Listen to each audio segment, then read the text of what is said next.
안녕하세요, 파미입니다. 오늘은 유산균이 잘 자라기 위한 장의 환경을 만들기 위한 제품을 소개해 드릴까 하는데요. 바로 유해균을 죽여주는 전문의약품이랑 그리고 건강기능식품입니다. 유산균을 먹어도 효과가 별로 없다고 하시는 분들이 있어요. 이게 제품이 잘 안 맞아서 그런가 하고 뭐 좋다는 제품들을 다 바꿔 먹어봐도 효과가 없고 가스만 차고 뭐 면역력도 그대로고 뭐 이런 것 같다 하시는 분들, 이런 분들은 이미 유해균이 장내에 너무 강하게 자리를 잡고 있어서 유해균을 넣어줘도 비집고 들어갈 틈이 없어지신 분들이 있거든요. 이제 이런 분들은 유산균을 드시기 전에 혹은 같이 드시면서 유해균을 죽여주는 제품들을 함께 드시는 게 굉장히 효과적입니다. 먼저 처방을 받아서 먹는 전문 의약품을 소개해 드릴게요. 증상적으로 봤을 때 장에 유해균이 너무 많다 싶으면 처방이 나오는 약이 있는데 바로 요 노르믹스라는 항생제랑 요런 곰팡이 죽여주는 그런 항진균제예요. 이 노르믹스는 성분이 리팍시민이라는 항생제예요. 이게 다른 항생제랑은 다르게 분자량이 너무 크기 때문에 이게 장 내벽을 통과하지 못해서 장 안에서만 굉장히 국소적으로 작용을 합니다. 그래서 상대적으로 내성이 잘 안 생기기도 하고 장 안에 있는 유해균들을 좀 집중적으로 죽여주는 역할을 합니다. 논문 2개를 보시면 쥐를 대상으로 한 실험 2개인데 리팍시민을 복용시킨 다음에 장에 락토바실러스, 그러니까 유해균들이 늘어났다는 것을 보실 수가 있죠. 그리고 이건 지렴이 있는 여성분들을 대상으로 한 실험인데 여기서도 역시 리팍시민, 그러니까 노르믹스를 복용한 후에 락토바실러스 균이 늘어난 것으로 보실 수가 있습니다. 그러니까 일반 항생제랑은 기능이 좀 다른 거죠. 근데 원래 이 리팍시민 자체가 효능 효과가 뭐 여행자 설사나 아니면 뭐 위장관 수술하기 전이나 후에 감염 방지 이런 데 쓰이는 약이기 때문에 유해균 죽여주는 목적으로 처방이 나왔을 때에는 보험 적용은 안 된다는 건 좀 참고를 해주시고요. 그리고 이제 세균도 있지만 이런 칸디다 같은 곰팡이균들도 있죠. 이 칸디다가 많은 분들은 지렴이 잘 생기고 아니면 무좀이나 아니면 머리에 비듬이 많이 생기고 좀 피곤하고 이런 증상들이 있거든요. 이런 곰팡이를 죽이는 것으로는 아까도 보여드렸는데 이런 아졸 계열의 항진균제, 요건 이제 이트라코나졸이거든요. 항진균제를 같이 쓰기도 합니다.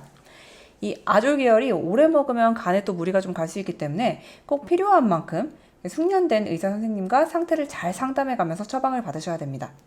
이런 처방받는 게 좀 여의치가 않다. 그래서 나는 좀 천연 보조제를 이용하고 싶다라는 분들에게 추천드리는 제품은요. 먼저 바이오필름 분해제라는 걸 드시면 좋은데 이런 유해균이나 칸디다균 같은 곰팡이균들이 장 점막에 붙어서 스스로 바이오필름이라는 이런 보호막을 형성을 하거든요. 이 속에 증식하면서 점점 이게 버섯처럼 커져가고 다 커지면 또 밖으로 나와가지고 다른 곳으로 또 이동을 하고요. 그래서 이 바이오필름 자체를 분해시켜줘야지 유해균들이 훨씬 더 잘 죽습니다. 그래서 이 바이오필름 분해제는 성분을 주로 보시면은 펩티다제, 셀룰라제, 헤미셀룰라제, 아밀라제, 브로멜라인 이런 효소들로 구성이 되어 있어요. 뭐 대표적인 제품으로는 뭐 아이허브에서 구매하시려면 뭐 아서 앤드류의 신톨 AMD나 엔자이메디카의 칸디다제 그리고 퓨어의 칸덱스 이런 제품으로 선택을 하시면 됩니다. 이 효소들이 바이오필름을 분해해주는 역할도 하지만 소화 효소제로도 쓰이기 때문에 이게 음식이랑 같이 먹으면 음식 소화를 하는 데 쓰여버리거든요. 그래서 꼭 공복에 복용을 해주셔야 돼요. 그리고 이런 바이오필름을 제거하면서 천연 항생제랑 항진균제 역할을 해주는 성분들을 같이 복용하면 굉장히 좋겠죠. 그런 성분들로는 이런 베르베린이라든지 아니면은 이 MCT 오일, 이게 저탄고지 하시는 분들이 굉장히 많이 드시는 거죠. 이런 데 많이 들어있는 카프리산, 그리고 운데실렌산 이런 것들이 있는데 이 중에 강력한 게 이런 베르베린이랑 운데실렌산이에요. 그래서 이런 베르베린 단일 제품을 드시거나 아니면 운데실렌산 제품으로는 뭐 쏜리서치의 SF712라고 해가지고 베스트셀러가 있고 그리고 운데실렌산이랑 베르베린 합쳐놓은 쏜리서치 역시 쏜리서치의 운데신이 있습니다. 그래서 이렇게 천연 항생제랑 항진균제 역할을 하는 제품들 중 하나를 선택을 해서 아까 말씀을 드렸던 바이오필름 분해제랑 같이 드시면 됩니다.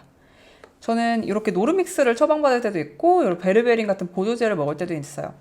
이게 비타민C처럼 뭐 늘 노상 먹는 게 아니라 장에 좀 가스가 요새 내가 많이 찬다거나 아니면 피부가 요새 좀 안 좋아졌다거나 지렴이 좀 생겼다거나 이럴 때 짧게 일주일 정도 아니면 뭐 길게는 한 달 정도 유산균이랑 같이 먹거든요.